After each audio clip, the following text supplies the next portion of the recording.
दोस्तों, आज पेश है भोला और जादुई हाथी। ये कवर चित्र है दोस्तों।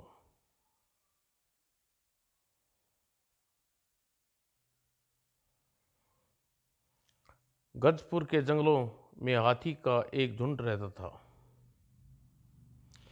उन हाथियों का मुखिया सबसे छोटा बेटा सचमुच विशाल हाथी समुदाय का भेद प्यारा था। एक दिन दोपहर के समय उस छोटे हाथी ने अकेले ही घूमने का विचार बनाया और वह घने जंगलों में घूमता एक झील झील की ओर जा निकला।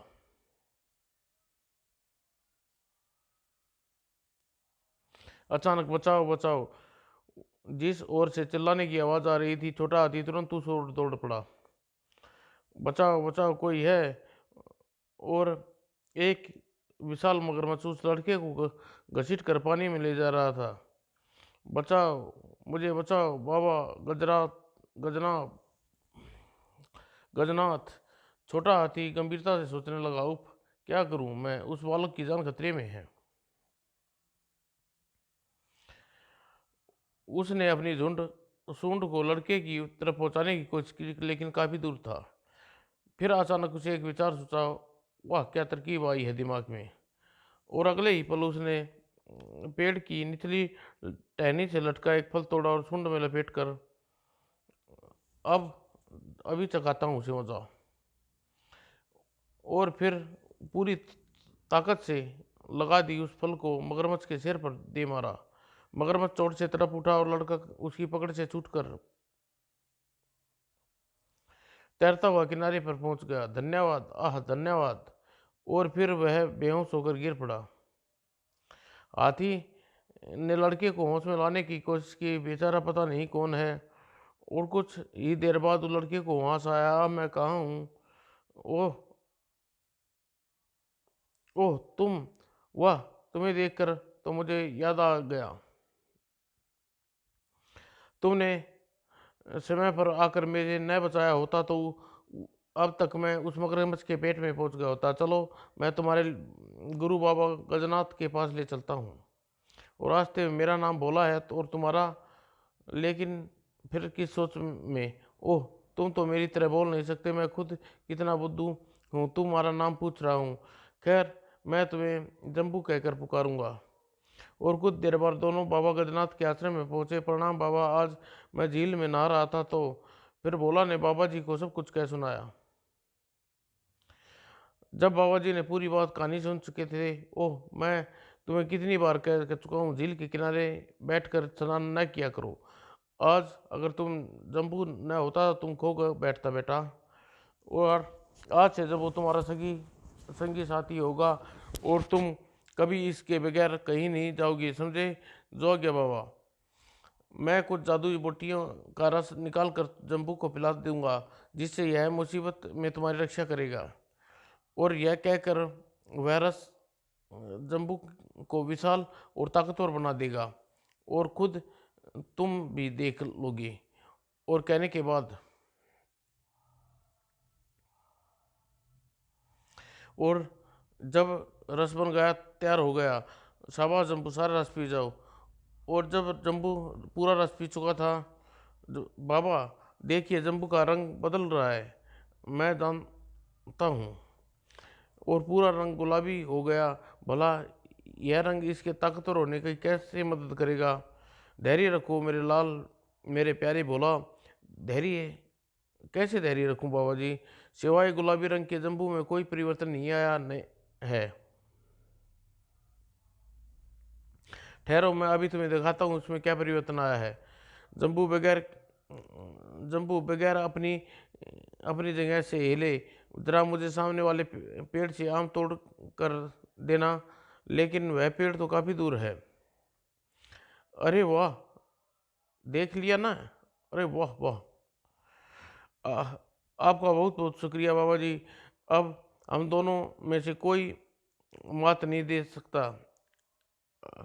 हम दोनों को कोई मात नहीं दे सकता। मैं प्रतिज्ञा करता हूँ कि जंगल में रहने वाले जीवों की रक्षा करूँगा। भगवान तुम्हारी सहायता करे। और जाओ, आनंद करो। और कुछ समय बाद हाथियों का झुंड और वह झुंड का समुदाय था।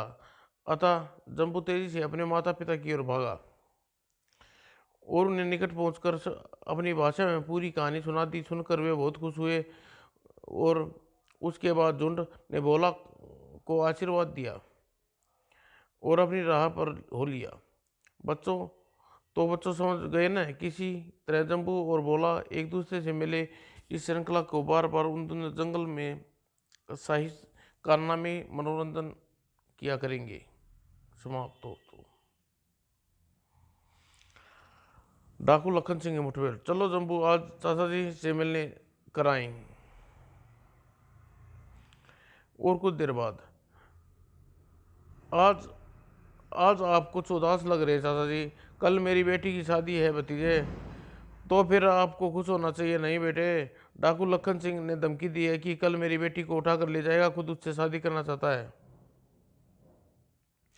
यह धमकी सुनकर सब डर गए हैं, इसलिए मैंने इस बारे में किसी को कुछ नहीं बताया। आप जरा भी चिंता न करो चाचा जी, डाकू लखन सिंह को मैं और जम्बू निपट लेंगे। यह काम इतना आसान नहीं है बेटा। खैर अंदर चलो और दूसरे दिन तैयार हो जाओ, आज मेरी दुल्हन की डोली आनी है।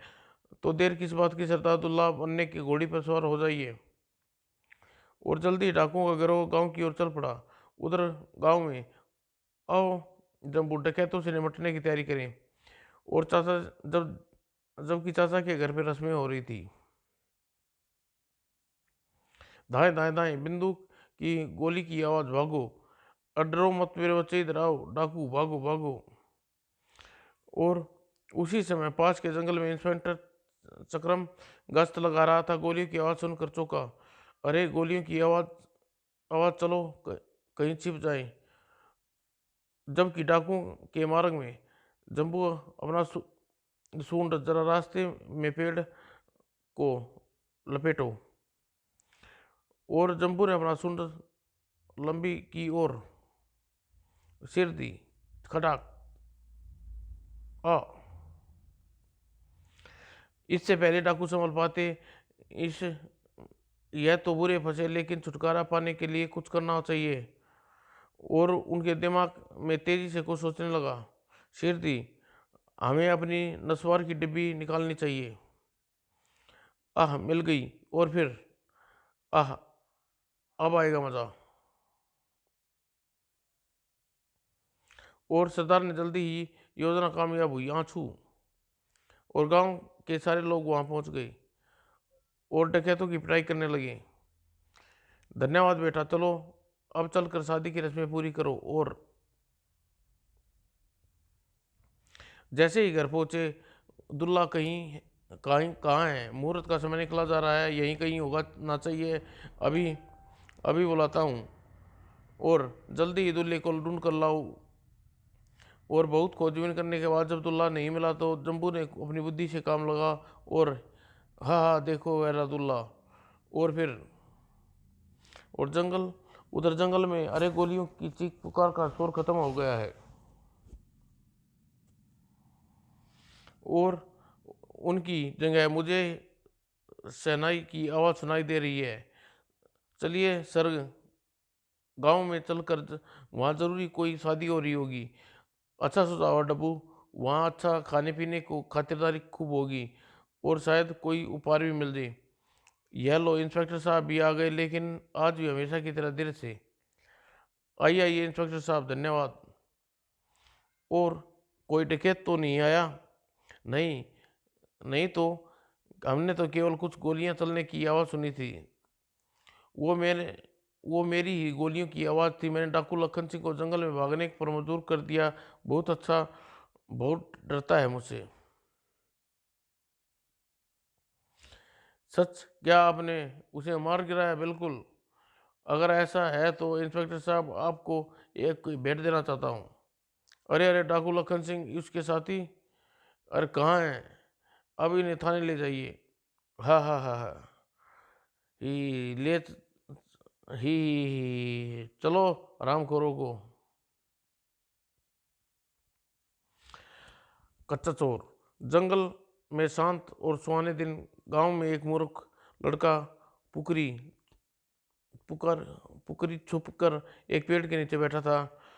अरे ओ पेड़ देवता, आज एक नया धंधा शुरू किया है चोरी का। आज मेरी पहली कमाई है यह हार। म- मैं कुछ दिन के लिए इसे आपके पास रख कर जा रहा हूँ, जल्दी आकर ले जाऊंगा। और फिर उसने पेड़ से की कोखर कोठर में रख दिया और चला गया। लेकिन कोई उसे देख रहा था। वह बोला, चलो उसे पकड़ लें। अरे यह क्या कर रही हो तुम? जम जम्बू, यह क्या हो रहा है यह? जम्बू ने अपनी सूंड लंबी करनी शुरू की, और लंबी और लंबी। जम्बू, मुझे इस तरह शरारत बिल्कुल पसंद नहीं है, केवल चोर को पकड़ना चाहता था। और पुकारी अपनी राह पर चल रहा था कि आह, एक और हार। हे भगवान, कितना भाग्यवान हूँ। वह फिर पेड़ पे वापस आया और हार वहां छिपा दिया। धन्यवाद पेड़ देवता, तुम कितने दयालु हो। और उसके दूर जाते ही, हाँ हाँ, अब मैं सब कुछ समझ गया। एक बार फिर, अरे तीसरा हार, मैं वाकई किस्मत वाला हूँ। और उसने हारपून लाकर में छिपा दिया। और जम्बू यह तरकीब बार बार खेली। यह मेरा 10वां हार है। कितनी जल्दी मैं धनवान बन गया, सारे हार लेकर शहर बेच दूंगा। लेकिन उसने पेड़ के पहुंचा और कोठर में हाथ डाला। है यह क्या? यहाँ तो एक भी हार नहीं है। अचानक, बचाओ बचाओ, अब मुझे बताओ कि तुम्हें यह हार कहाँ से मिला? यह सड़क पर मिला था। मेरा मतलब है कि यह पहले वाला। अच्छा, वह मुझे मेरे गांव से चुराया था।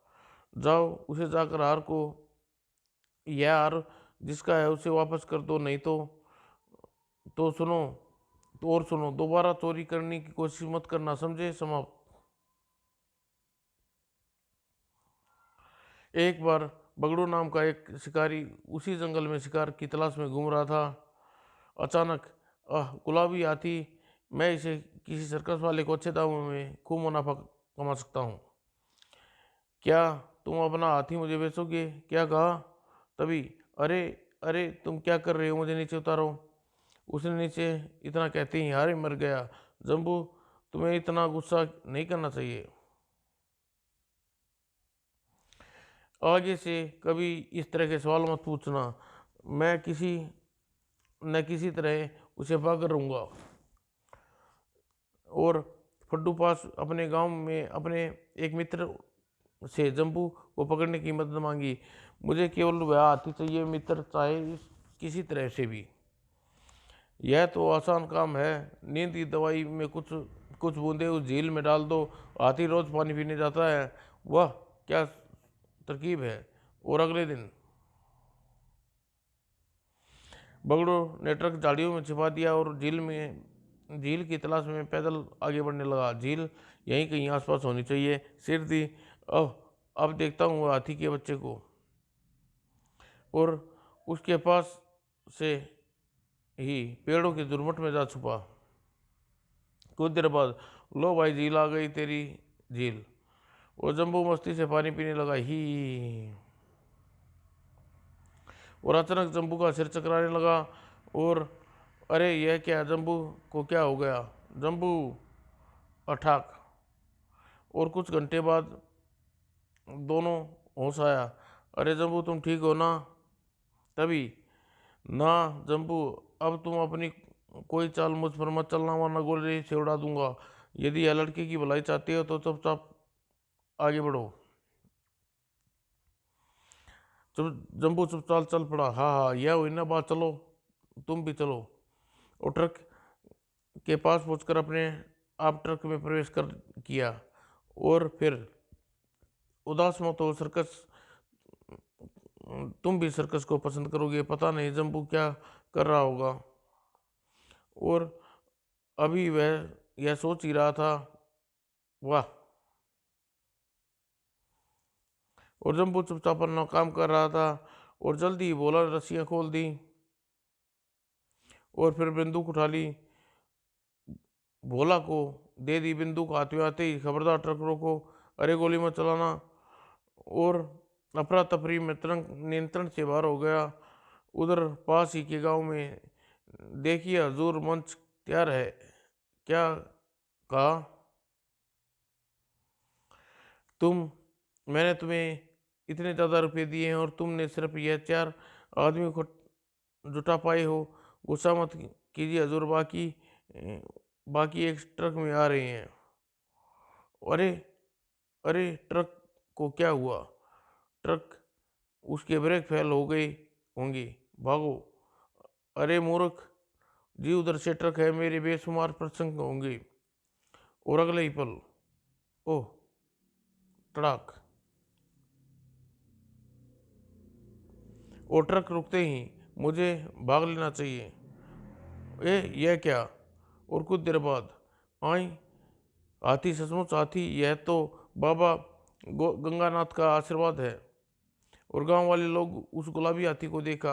अपने चुनाव का प्रचार के लिए सेठ पाटिक मल ने चुनाव का हाथी लिया है, वह भी गुलाबी हाथी। और देखते ही देखते पूरा गांव भोला और उसके पास जाऊं पड़ा। देखो जम्बू, हमें देखने के लिए कितने आदमी इकट्ठे हुए हैं, हमें निराश नहीं करना चाहिए, आगे इसके आगे करतब दिखाएंगे। और फिर वाह, मजा आ गया, मजा आ गया। और सेठ पॉकेट पॉकेट मल की सुनहरी अवसर हाथ में ला निकलने नहीं दिया। प्यारे भाइयों बहनों, अपना कीमती वोट मुझे ही देना। मेरा निशान हाथी है। बहुत, क्या बात है। और कुछ समय बाद, जम्बू चलो अब वापस चलें, अब चुनाव में मैं जीतूंगा, पूरा गांव मेरे फेवर में है।